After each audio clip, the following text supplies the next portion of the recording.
Bismillahirrahmanirrahim. Assalamualaikum warahmatullahi wabarakatuh. Wassalatu wassalamu ala asrafil anbiya'i wal mursalin wa ala ahlihi wa sahbihi ajmain amma ba'du. Kepada yang terhormat Ibu Dr. Hajah Diah Fatma Juraida MSI selaku dosen pengampu pada mata kuliah Public Speaking, serta teman-teman yang saya banggakan. Lingkungan tercemar. Mengapa sih lingkungan masih saja tercemar? Seberdampak itukah? Ini merupakan pokok pembahasan yang umum serta permasalahan yang selalu berakhir dengan tanda tanya. Sebelum saya masuk kepada pembahasannya, izinkan saya memperkenalkan diri terlebih dahulu. Saya Nur Aisyah Rahmani dari jurusan Hubungan Masyarakat Fakultas Ilmu Komunikasi Universitas Padjadjaran. Air, tanah, lingkungan merupakan bahan istimewa yang sudah tidak diragukan lagi manfaatnya.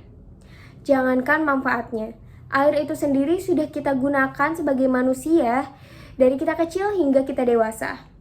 Kita selalu mencari sumber air. Kita selalu bergantung pada tumbuhan.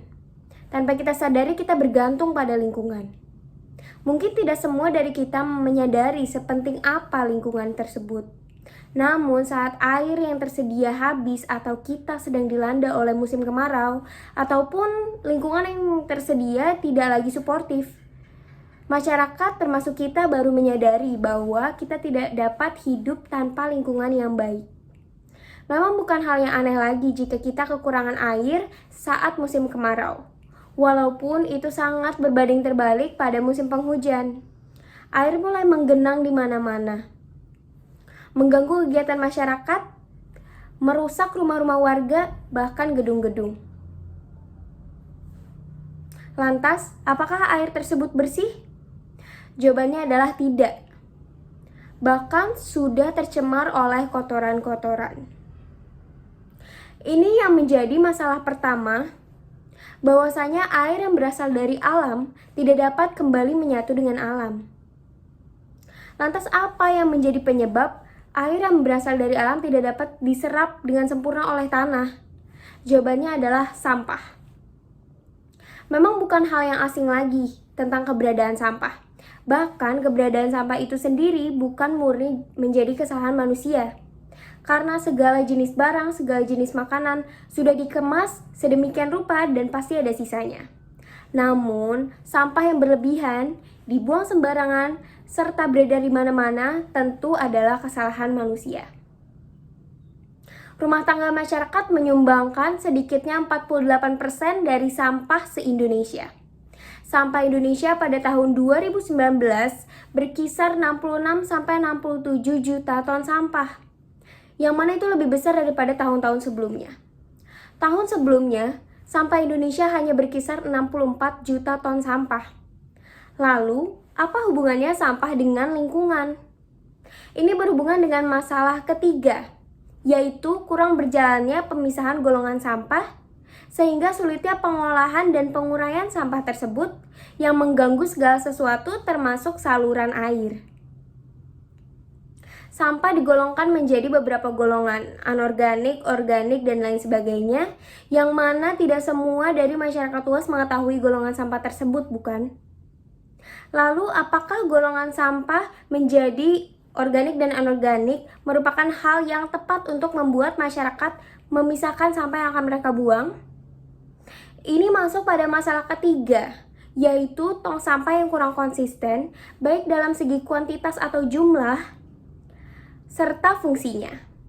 Tidak semua tong sampah berada pada jangkauan kita atau mudah dicari. Beberapa kesempatan kita masih harus mencari tong sampah untuk membuang sampah yang akan kita buang. Tidak semua tong sampah memiliki deskripsi yang jelas dan warna yang sama untuk beberapa golongan tersebut.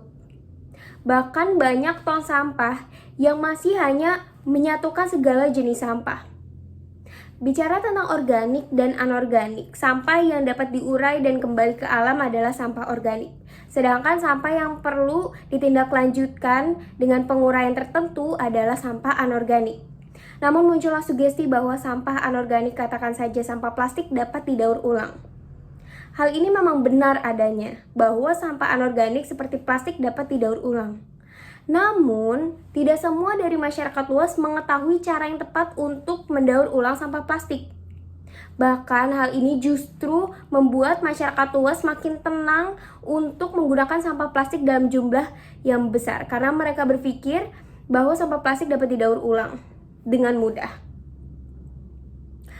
Hal ini merupakan sugesti yang lemah karena faktanya sampah plastik tidak terpisahkan dengan sampah-sampah lainnya. Maksudnya adalah di pembuangan akhir, sampah organik ataupun anorganik mereka bercampur aduk. Lantas apa yang akan membuat masyarakat memisahkan sampah yang akan mereka buang? Bagaimana cara menangani hal ini? Teman-teman yang saya banggakan, peran kita sebagai mahasiswa adalah untuk melakukan kegiatan sosialisasi kepada masyarakat dan sekolah-sekolah tentang pemisahan sampah dan membuang sampah pada tempatnya. Tentunya dengan pengurangan jumlah sampah plastik. Kita semua juga perlu untuk lebih sadar lagi akan tong sampah, serta untuk menambah eksistensi tong sampah agar tetap berada pada jangkauan masyarakat. Tentunya dengan pemisahannya. Hendaknya kita semua membuang sampah pada tempatnya dengan golongan sampah tersebut. Lingkungan yang tercemar sebaiknya diatasi dan ditangani, bukan dibuat tambah parah. Langkah kecil kita untuk menyelamatkan lingkungan tidak akan terlihat sekarang, hari ini, ataupun dalam waktu dekat. Namun akan terlihat di masa yang akan datang. Marilah kita cintai bumi ini dengan tidak mencemari apapun yang ada. Karena ingat, lingkungan yang bersih tercermin dari air yang bersih. Setiap awal pasti ada akhirnya.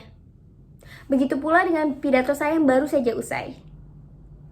Saya berharap hal ini dapat dikutip manfaatnya, serta membawa pengaruh positif bagi kita semua. Sekian pidato dari saya. Kurang lebihnya saya mohon maaf yang sebesar-besarnya. Akhirul kalam, wabillahi taufiq wal hidayah. Wassalamualaikum warahmatullahi wabarakatuh.